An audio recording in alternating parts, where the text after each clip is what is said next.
Okay, hi guys. So I wanted to explain the Ivy tool because it is in my Unreal scene and I have used it. I made this quite early on in the project just to kind of get more of a grip of generating in Houdini. I forgot about it and then I added it just to set dress the scene a bit. So I should probably explain it. I made this following one of the Houdini YouTube tutorials, like by Side Effects. So I'll just quickly explain. So I've started with this box. That box is the only input needed to generate this tool. I use some placement leaves from my tree sheet. And let's just quickly go over the parameters. So we have a remeshing float. I've just exposed this so I can control how much our input is remeshed because that will improve the speed. We've got push generation, so that's basically the bubble on which the Ivy actually generates. So if we make that bubble bigger, it's taking our original shape and really pushing it out. So this is just to kind of avoid clipping, so I've put it at 0.03 so it bubbles a little bit over the shape, and it also gives it like rounder edges instead of corners. Then we've got the clipping from the bottom, so that is to control basically how high our Ivy starts to generate, because the mesh you might input could be partially in the ground, or you don't want Ivy generating on the bottom of the mesh, so you can control where it clips. And then we've also got the growth, so this is probably the coolest exposed point, and that basically just controls how far the splines are of their full length. So they've got like a predetermined full length, and this float basically says what percentage along that full length do we actually show. So we're like 0.5, so that's half the length of these splines. Then we can take it further. We've got a noise seed, so that's just to randomize it. And then we can control the leaves uniform scale. So like I can really push those if I want to hide whatever mesh is underneath. Now, I think a second way of using this would also be to make a general block out of whatever you're doing if you want to have it only generate on a bit of your mesh. Or you can set like a boolean that removes part of the mesh as well. So let's quickly just go through. There are some experiments that I'm not going to go too much into. So we have our input. We remesh it, and let's just turn on the wireframe. Wireframe real quick. So yeah, we got a remesh. Gonna keep that off for now, and then we get the corners, and this is that bubble that we're talking about. Yeah.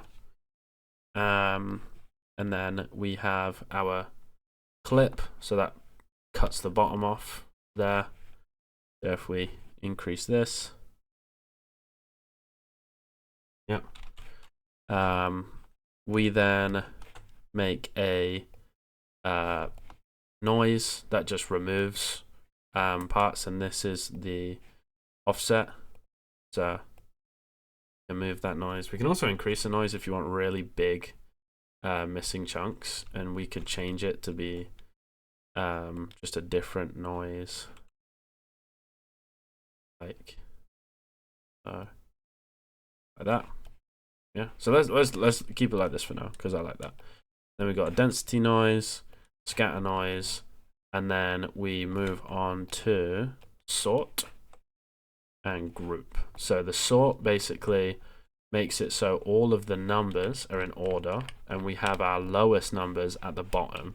So it basically uses the y coordinate to order them. So we'll have the bigger numbers up here. So you can see it's like a couple thousand. And then we use a group to just group the start 10 points because they are going to be at the bottom somewhere. And then we move on to a random selection of top points, and that is going to become the end points.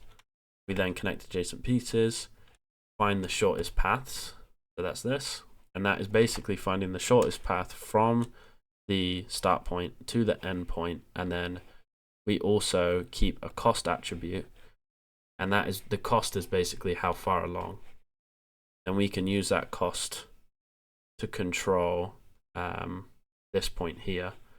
Should, we're looking at it, carve away our ivy to make it look like it's growing.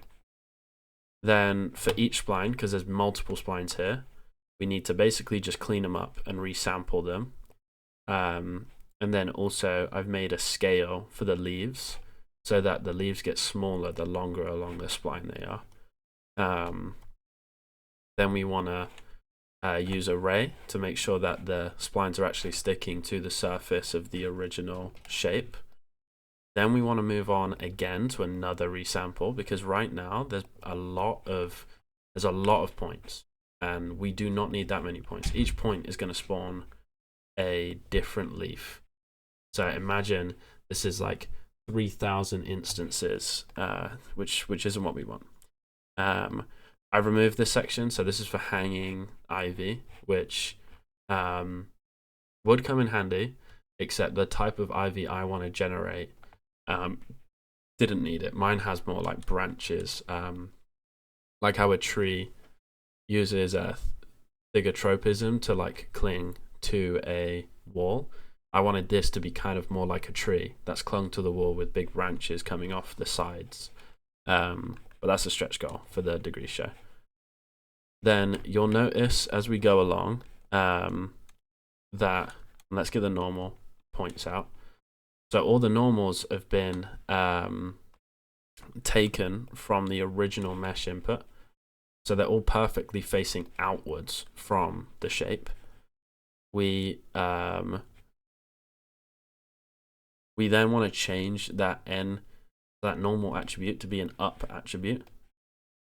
So that's how the leaves are going to be, which direction the leaves are going to be spawning, basically. We then have our polyframe that makes a new normal attribute from basically the direction of the spline. Then if we move on, sorry, this is quite messy. So we've imported our leaf. So this is just one leaf. That leaf is then given 2 different vertex values so that we can make a variation attribute. They're merged together, and then we copy those to the points. So let's turn all the hairs off. So you can see how they're randomly choosing between 2 different types of leaves. We can take this even further and then apply, we can have multiple different leaves instead of using vertex values, which will be like how I change it. And you see how we've generated one set in one direction and one set in another direction. And then this attribute create actually instances the leaves in Unreal, so you can input a leaf mesh, but instead I just want it to be one solid mesh that goes straight into Unreal. I think the last important point is how we actually make the ivy. So we use a sweep node, and the sweep takes the this input and outputs tubes. So this is going to be quite high poly. So this is 1718K just for one thing of ivy. So this could be baked down, but that would be like a separate part of the tool. And then we use a UV transform. So the sweep automatically unwraps.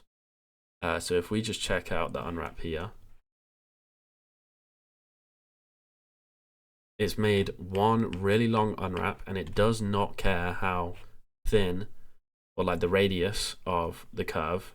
It just unwraps the whole thing so it fits perfectly with the circumference of our tubes flattened out to fit one UV. So if this is 2048 and we have these tiny what would you call them, roots, branches, bits that cling onto the wall, the textile density is going to be insane. So the way that I've laid it out is that my texture has a strip of bark on this 16th. I think it's the 16th, or maybe it's an 8th. I would say 16th. And the rest of it is branch atlases and leaves. So then it means that this one texture could be used to make saplings or the ivy or smaller foliage. And yeah, so this just, oh yeah, 1/16. So, and then it's just moved to fit onto the right part of the UV, and it should always, it doesn't matter how we generate, it will always go there, because the sweep always unwraps it as one really long, straight unwrap. Yeah, and then that gets output. Very simple. I'm just using that one leaf on that part. And thank you for watching.